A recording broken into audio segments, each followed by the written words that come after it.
Et Fiji est aujourd'hui à Méribel, au cœur des Trois-Vallées, pour rencontrer l'équipe de France de géants. Clara Direz, Coralie Frassombet et Tessa Worley nous accueillent aujourd'hui dans le quotidien d'une skieuse professionnelle. Alors ce matin, c'est reprise de l'entraînement après les championnats du monde. Donc, la routine, ça va être échauffement, reco, et puis 4-5 passages en fonction de la forme et puis du travail qu'on a envie de faire. Et la reco, ça consiste en quoi? Est-ce que c'est un truc déterminant pour ton entraînement? Bien sûr, c'est déterminant, c'est une reconnaissance, on en fait avant toutes les courses. Et déjà, c'est important de travailler l'esprit dans ce sens-là, avoir l'habitude de reconnaître un tracé dans un temps donné, avoir l'habitude aussi des lignes, de se dire ok, il y a certaines doubles, certaines portes en aveugle. Là-haut, sortir de la double assez proche de la porte bleue pour pas marquer. Après, même si tu te laisses dégueuler, ça va tout droit. Hein. Ici, il y a déjà un petit mouvement de terrain. Ouais. D'accord, et ici on vient bien sur le plat, justement faire un maximum de travail avant d'être à la porte, avant d'être à la bosse. Sauf que sur la bosse là-haut, t'as pas de porte, t'as pas de repère, t'as rien du tout. Il a pas mis la porte sur la bosse. D'accord. Et voilà, je trouvais que c'était pas très bien. Et après on vient travailler et de nouveau je pense qu'il faut prendre par derrière ce pied droit. Ouais. Moi j'ai pas encore vu mais dans l'idée vu que la piste elle tourne. Il faut vraiment le prendre tôt en fait ce pied droit. Bien le prendre tôt parce qu'il décale fort et rester collé au terrain. Voilà.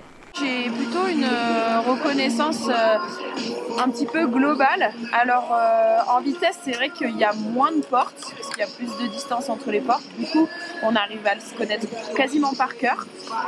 Mais l'idée, c'est vraiment de connaître la piste, comment elle tourne, les mouvements de terrain, comment le tracé joue avec les mouvements de terrain, et connaître les lignes. C'est-à-dire qu'il y a des lignes, il y a des portes en aveugle derrière où il va falloir préparer une ligne, peut-être ouvrir une double porte de 2 mètres en entrée pour recoller. Enfin voilà, c'est des exemples.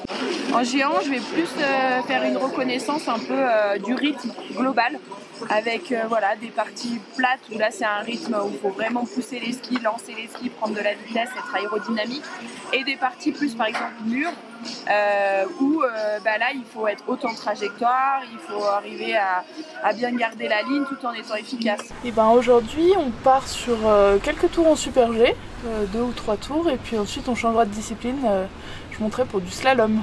Le ski, c'est un sport à la fois technique mais aussi très dangereux. Pour optimiser leur vitesse ainsi que leur intégrité, les filles se transmettent les informations importantes du tracé par talkie-walkie, comme à l'image où Tessa Worley, Clara Direz et Coralie Frassombet écoutent les consignes du coach Jean-Noël Martin.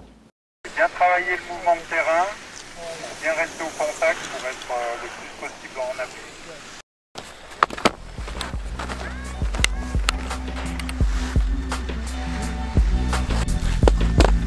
Allez!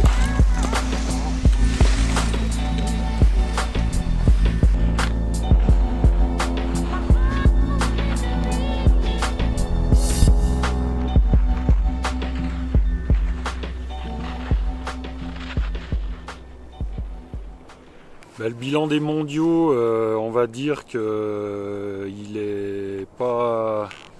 aurait pu être plus positif parce que les filles, on n'a pas fait de médaille, on n'a pas été loin à des moments, notamment Tessa sur le géant ou Marie Lamure sur le parallèle qui fait 4e. Donc on a eu des joies mais aussi des grosses déceptions. Donc là on leur a laissé une petite semaine pour souffler et puis là on fait un petit stage de reprise avant d'enchaîner sur la fin de saison.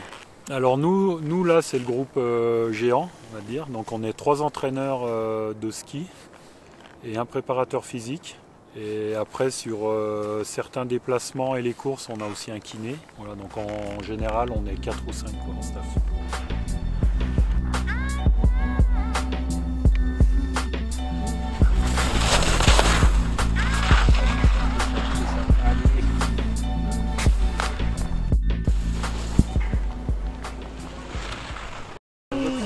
Pas compliqué. Après là ce qui est arrivé c'est la neige qui ralentit un peu. et le fait d'avoir la visu. Moi, du coup, le ski, j'ai commencé grâce à mes parents qui sont tous les deux moniteurs de ski. Et c'était tout naturellement qu'avec mon petit frère, on a attaqué à skier après l'école, enfin les week-ends, les mercredis, on allait au ski club. Et puis petit à petit, voilà, ça a pris de l'importance dans ma vie et j'avais aussi cet esprit de compétition qui m'a donné envie de faire du ski en compétition. Depuis toute petite, j'ai été à l'école de ski et puis j'ai skié, puis j'ai adoré skier en fait. Du coup, je voulais toujours y retourner. Puis après, on va au club, on fait des petites compètes et puis tout s'enchaîne facilement ou assez vite en tout cas. Le quotidien d'une skieuse de Coupe du Monde, qu'est-ce que ça peut être? C'est assez rythmé. Hein.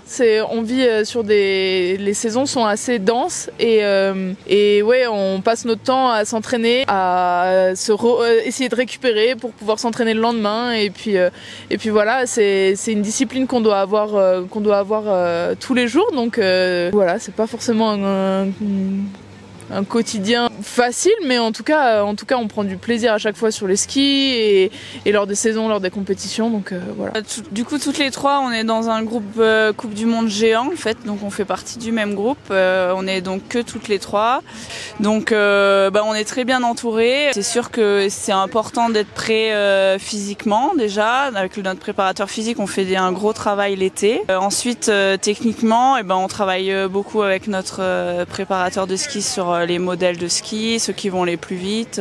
Clara, tu avais déclaré dans une interview que tu avais une personne qui t'inspirait particulièrement, c'était Thomas Pesquet. Alors, est-ce que vous en avez une qui, par exemple, vous a inspiré dans la réussite que vous avez eue dans votre carrière aujourd'hui?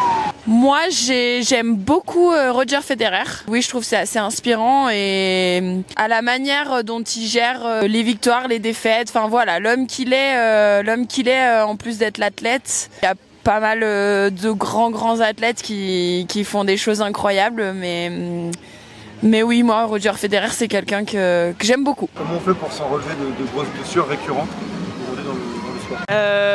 En fait, je pense que chacun vit des blessures complètement différemment. On en tire toujours des choses positives parce que finalement, on arrive à mieux se connaître, mieux connaître son corps. Qu'est-ce qu'on est capable de faire? Est-ce qu'on arrive à lui tirer dessus, entre guillemets, plus ou moins? Voilà, qu'est-ce qu'on est capable d'encaisser? Ouais, malheureusement, on en a toutes eu.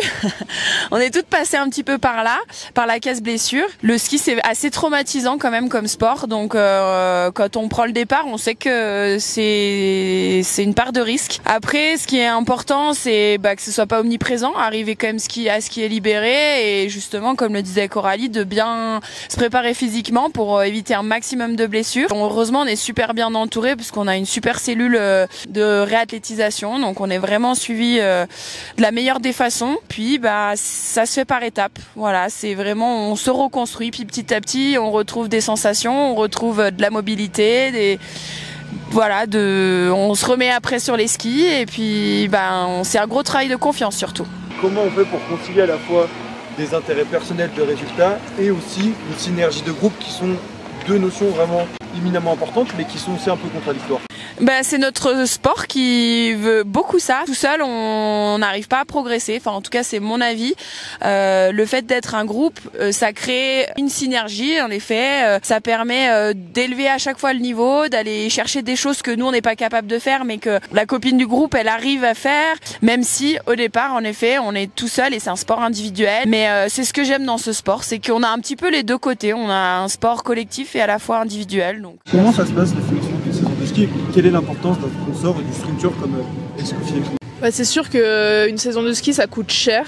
Après, nous, on a la chance de faire partie des équipes de France qui nous financent toute la saison, clairement. Sans elles, ça nous coûterait quand même réellement beaucoup plus cher. Et c'est hyper important justement d'avoir cette structure pour pouvoir avoir des entraînements de qualité et pouvoir aller chercher derrière des centièmes et des secondes qui sont précieuses sur les courses. Et après, on a la chance d'avoir des sponsors qui sont là avec le matériel, qui nous aident beaucoup, qui nous proposent du matériel toujours plus performant. Nous, on on a le sponsor Excoffier qui est derrière nous et qui nous aide. L'important, c'est de se sentir, je pense soutenu comme ça, et c'est hyper agréable de sentir qu'on a, comme disait Tessa, tout sur le sport individuel, on est soutenu par nos coachs, par les copines, mais aussi par les sponsors qui sont derrière, et c'est eux qui nous font vivre, et c'est grâce à eux qu'on arrive à faire ce qu'on aime et à vivre de notre passion, quoi.